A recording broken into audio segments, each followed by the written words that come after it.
സുവിശേഷം വരമേൽക്കാൻ യോഗ്യരെന്ന് ദൈവം തെരഞ്ഞെടുത്ത അനുസരിച്ചാണ്, ഞങ്ങൾ അംഗീകരിച്ചതനുസരിച്ചാണ് ഞങ്ങൾ പ്രസംഗിക്കുന്നത്. മനുഷ്യരെ പ്രീതിപ്പെടുത്താനല്ല. ഉണ്ടോ? അതാണ് വെളിപ്പാട് 2:23 ദൈവം ഹൃദയം പരിശോധിക്കുന്നവനാണെന്ന്. വന്ന് ഹൃദയം പരിശോധിച്ചു നോക്കും. അതാണ് ആ പത്രോസ് കയറി പ്രസംഗിച്ചപ്പോഴേ പറഞ്ഞത്. ആ അപ്പോസ്തലപ്രവർത്തനം 3 ആ 4 മുതലുള്ള വനം വായിച്ചിട്ട് 11 വനത്തില് പത്രോസ് എന്താ പ്രസംഗിച്ചത്?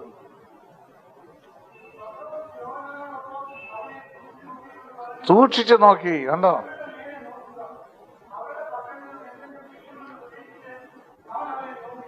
വല്ലതും കിട്ടുമെന്നേ, പണമോ സ്വർണമോ മാലയോ. കണ്ടോ, ഇന്നാളൊരു പെണ്ണ് എന്നോ പറഞ്ഞ് 35,000 രൂപയുടെ എന്ത് കഴുത്തേ കിടന്ന് നെക്ലസ് എടുത്ത് കൊടുത്തെന്ന്. കണ്ടോ? എല്ലാം കൊണ്ടുവരാൻ പറഞ്ഞ് എല്ലാം കൊണ്ടുവരും. കണ്ടോ? അതാണ് കഠിന പാപം ചെയ്തത്. എവിടെയാ? പുറപ്പാട് 32:30 കഠിന പാപം ചെയ്ത്. അതാണ് മോസസിന്റെ സഹോദരൻ അഹ്റോന്. കണ്ടോ എന്താ കാണിച്ചത്? ഒന്ന് വായിച്ചേ 32 പുറപ്പാട് 32 1 തൊട്ട് 5 വനം വായിച്ചിട്ട്. മോശ മലയിൽ നിന്ന് ഇറങ്ങി വരാൻ താമസിക്കുന്ന കണ്ടപ്പോൾ പെണ്ണുങ്ങളും ആണുങ്ങളും കൂടെ എന്ത് ചെയ്തു?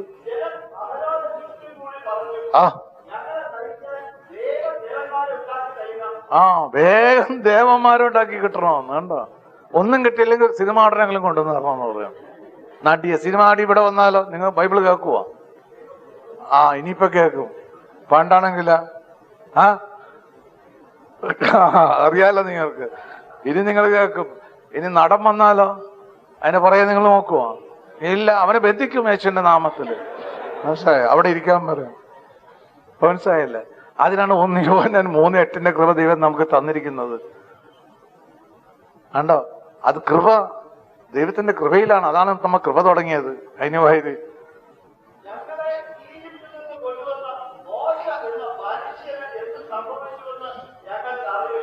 മനുഷ്യനൊന്നും ആയി. കണ്ടോ?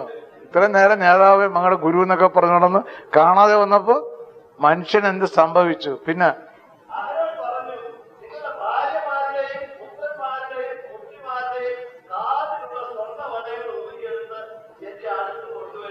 നിങ്ങളോട് പറഞ്ഞ കൊടുക്കുക. ഇപ്പൊ പറ, ധൈര്യമായിട്ട് പറ. ഇല്ല, പ്രൈസ് ദി ലോർഡ്. മറ്റേ കൂരി കൊടുക്കും. കണ്ടോ? അവിടെ ഇന്ന സഹോദരർക്ക് കണ്ണും പൊട്ടി ഇരുന്നിട്ട് പറയും, നിൽക്കുന്ന ചുവപ്പ് സാരി കൊടുത്ത സഹോദരിയുടെ കഴുത്തേല് ഒരു മാല കിടപ്പുണ്ട്. അത് ഇതായിരിക്കും, അത് ഡയമണ്ട്സ് ആയിരിക്കും. അതിപ്പോ ഊരി കൊടുക്കണമെന്ന് പറഞ്ഞാല് ഇത്ര പവനെന്നും പറയും. ആക്ട് 16 കൂടി ഇതൊക്കെ പറയും വിളിച്ച്. ഇതൊക്കെ നിങ്ങൾ അറിയണം കേട്ടോ. അതാണ് ഇത്ര ധൈര്യത്തോടെ കർത്താവ് വെളിപ്പെടുത്തി തരുന്നതുകൊണ്ടാണ്. വചനമാണിതെല്ലാം. അരുവി നിങ്ങളെ പറ്റിക്കും.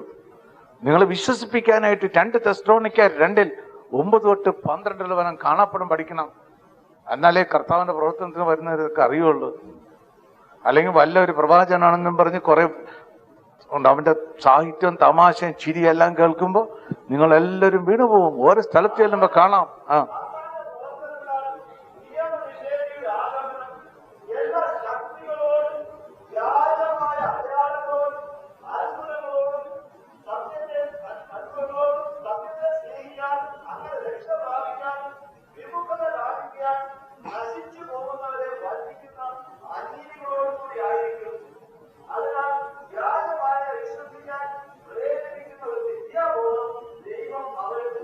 കണ്ടോ? ദൈവം ഉണർത്തുന്നതാണത്. അതുകൊണ്ടാണ് ഈ വിശ്വസിക്കുന്നത്. ആ വല്യമ്മ പറഞ്ഞ എല്ലാം കൃത്യമാണെന്ന് പറയും. കണ്ടോ?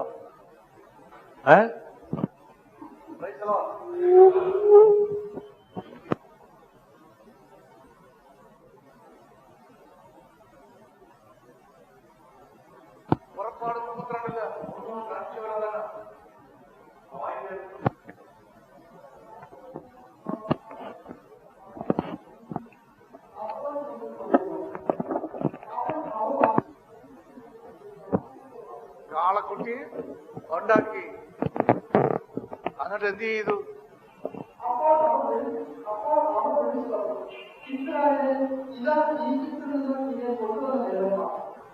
അത് കണ്ടപ്പോൾ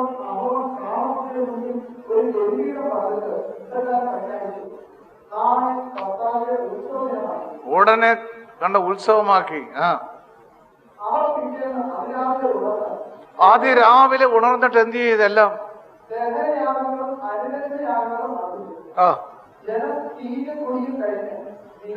തീനും കുടിയും കഴിഞ്ഞാൽ പിന്നെ എന്ത് ചെയ്യും? പിന്നെ വിരോധത്തിൽ പോവും. വേണ്ടാത്ത എല്ലാത്തിനും. പിന്നെ കണ്ടോ,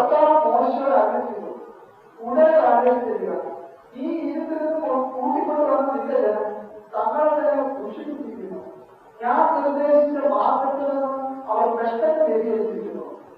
അവർ ഒരു കാലത്തിന്റെ വാർത്തകൾ അതിനാരാധിക്കുകയും അതിന് വെല്ലുവിളിക്കുകയും ചെയ്തിരിക്കുന്നു. ഇസ്രായേൽ നിന്നെ ഈജിപ്തിൽ നിന്ന് കൊണ്ടുവന്ന വേറൊരാളില്ല എന്ന് അവർ പറഞ്ഞിരുന്നു. കർത്താവ് മോശയോട് അറിയിച്ചു, ഇവർ ദുഷ്ടാധികാരായ ഒരു ജനമാണെന്ന് ഞാൻ കണ്ടു കഴിഞ്ഞു. ഇതുകൊണ്ടാണ് ആ പുറപ്പാട് 32 30 വാക്യം വായിച്ച്, നിങ്ങൾ അതാണ് ഈ 1 2 പ്രമാണം ലംഘിച്ചാൽ കാഠിനഭാവം ചെയ്തു.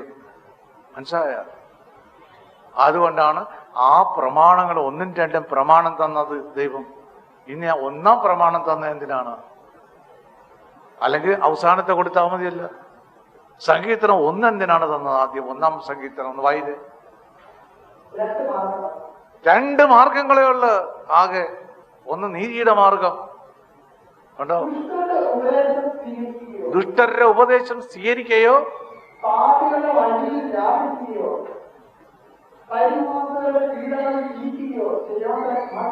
അവനാണ് ഭാഗ്യവാൻ. കണ്ടോ, അവന്റെ ആനന്ദം വചനത്തിലാണ്, കർത്താവിന്റെ നിയമത്തിലാണ്. അതാണ് സങ്കീർത്തനം 16:7. അവൻ എപ്പോഴും ആനന്ദിക്കും. വചനമാണ് അവന് ഭക്ഷണമെന്ന്. മത്തായി 4:4, ലൂക്കാ 4:4. അതാണ് വചനം വരുമ്പോ സന്തോഷം വരും. ജെറമ്യാ പ്രവാചകൻ പറഞ്ഞത് 15:16 എന്റെ ആത്മാവിന് സന്തോഷവും ഹൃദയത്തിന് സന്തോഷം എല്ലാം തരുന്നു. ഇസക്കേൽ 3:1 തൊട്ട് 3 വരെയുള്ള വചനം ഞാൻ ഭക്ഷിച്ചു. വചനം ഭക്ഷിച്ചപ്പോൾ ഞാൻ ആനന്ദമായി. ഈ വചനം കേൾക്കുമ്പോഴാണ് നിങ്ങൾ വന്നിരിക്കുന്ന പോലെയാണ് ഇപ്പോ. ആദ്യം വന്നപ്പോ എല്ലാം ഇങ്ങനെ ഇരുന്നേച്ച് ഇല്ലേ, കള്ളൊക്കെ കുടിച്ച് മത്തൊക്കെ പിടിച്ച്. വായനം കേൾക്കാൻ തുടങ്ങിയപ്പോ ലൂക്കാ 24:16 മന്ദീ ഭവിച്ചിരുന്ന് തളർന്ന് എമ്മാവൂസിലോട്ട് ശിഷ്യന്മാര് പോകുമ്പോ ആദ്യത്തെ പോക്ക് എങ്ങനെയാണ്? സങ്കടപ്പെട്ട് ഈ ആള് മരിച്ചുപോയെന്നും പറഞ്ഞിങ്ങനെ കറങ്ങി നടക്കുക. ഈശ കൂടെ നടന്നു. ആ നടപ്പിലാണ് വചനം കൊടുത്തുകൊണ്ടിരുന്നു.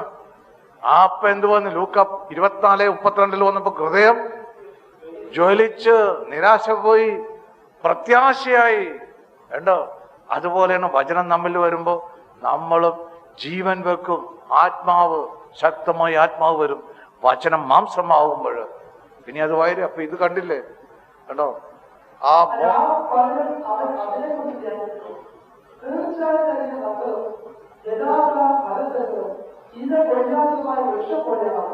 നിങ്ങളെല്ലാം ഇനി ഇല കൊഴിയാത്ത വൃക്ഷം പോലെയാകും. കുറച്ചു കഴിയുമ്പോ ഈ വചനം വന്നു കഴിയുമ്പോ നടന്നു പോയാലും അവിടെ അപ്പമാനസാന്തരം നടക്കും.